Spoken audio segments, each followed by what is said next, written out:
Have you ever just looked around at the world and wondered, why does everything feel so selfish, you know? Why does it feel like cooperation is so hard and conflict is just the default? Well, what if the answer isn't about people being bad? What if it's actually a math problem? Let's dive in. We're going to explore a really fascinating framework that says selfishness isn't a personal flaw, but a flaw in the system's design, a problem of geometry. So, this whole analysis kicks off with this really powerful observation. It says, you know that feeling you get when the world seems unrecognizable, when it feels like people are only acting in their own self-interest? This framework says you're not wrong to feel that way, but what you're seeing isn't some big decline in human decency. Nope, you're seeing something else entirely. What you're seeing is a geometric necessity. Now that's the core idea right there.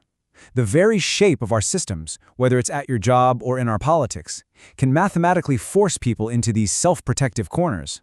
So in this view, selfishness isn't really a choice, it's more of an adaptive strategy, right? It's how you survive in a really badly designed environment. So where did such a radical idea even come from? Well, it didn't start in some university or a fancy think tank. It actually started with a really personal, really human moment. An 80-year-old father just trying to make sense of the world he saw changing all around him. This was the question that started it all. How does selfishness just keep going? It's a question a lot of us ask, right? It feels like this big moral mystery. But the answer we're going to explore isn't in psychology. As you're about to see, it's hidden in the geometry of how we all interact. All right, so to really get our heads around this big global pattern, we've got to zoom way in. We need to start with a small-scale conflict you might even recognize, a dispute in a single workplace, because this is where we find the basic building block of the entire problem. And that building block is called a binary trap. Basically, it's any situation that gives you only two choices. And here's the kicker, the really crucial part. No matter which one you pick, the system is designed to label your action as selfish. Why? Because it offers no third path, no way out, no option for a fair or collaborative solution. Okay, so let's make this real. This slide shows how that trap works perfectly. Imagine you see some serious safety violations at your job. What are your choices? Well, there's position A. You stay silent. You protect your job, keep food on the table for your family, but you're complicit. The system says that's selfish. Okay, so what about position B? You report it, you do your duty, but you almost certainly face retaliation and you risk your livelihood. The system calls that selfish too. See? It's a no-win scenario by design. So when people get stuck in these traps over and over again, something really toxic starts to build up. The framework calls it a lien. Just think of it like an unresolved debt, but a relational one. Every time a system ignores your reality or shoves you into one of these binary traps, it creates a lien. It's this slow, grinding accumulation of damage and broken trust. So how in the world do you escape? Well, you have to introduce a third point. It's called a point of agreed triangulation, or a POT for short. The easiest way to think about it is like a referee or an independent mediator or even just a set of fair, agreed-upon rules. It's a reference point that exists outside of the A versus B conflict, and that is the key to breaking the trap and finally resolving that lien. Okay, you with me? We've got the basic building blocks. Binary traps create these things called lines, and PO8s, these third points, resolve them. Now, this is the cool part. Let's zoom out. Because this isn't just about arguments at work. This exact same geometric pattern plays out on a massive scale, shaping the health and happiness of entire nations based on how their governments are designed. Just look at this data. It's kind of wild when you see it laid out like this.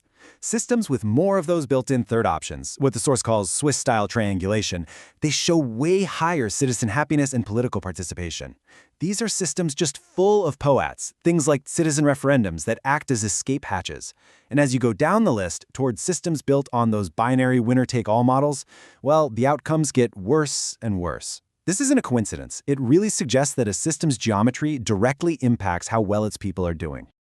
And this chart, wow. It just makes the difference crystal clear.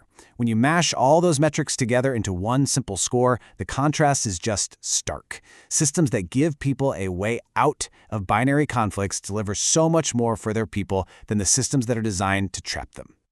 Okay, but here's where the framework makes its most provocative claim, and you might want to brace yourself for this one. It argues that these modern systems, these so-called democracies that we live in, they aren't new inventions at all.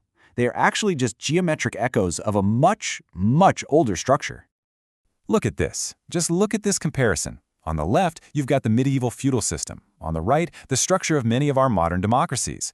The labels have changed, sure, but the geometry, the structure, it's identical.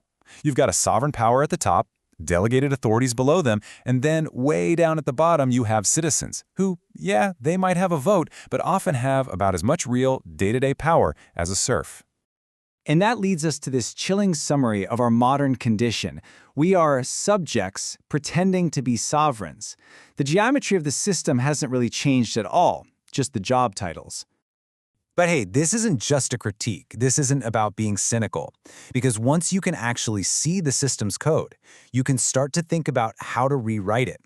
This gives us a whole new lens to understand how to build healthier systems that don't constantly force us into these impossible traps. According to this framework, to truly escape the trap for good, we have to design systems that honor what it calls the three sovereignties. These are the core principles that allow for real connection and resolution, instead of just constant conflict. So what are they? First, sovereign to self. That just means the system has to actually listen to and validate people's real lived experiences. Second is sovereign to the unknowable. That means the system has to act with some humility, admit it doesn't have all the answers. And finally, sovereign to each other. And this one's huge. It means the system has to treat everyone as an equal with a valid perspective, not just another problem to be managed. And all of this leaves us with one final, and I think really vital question. Now that we can see this geometric code so clearly, now that we understand how these traps are built, do we have to tear everything down? Or can we use this knowledge to consciously evolve our systems? Can we build in those third points, those pots that we so desperately need, and finally escape the geometry of selfishness? This time, can it be an evolution and not another revolution?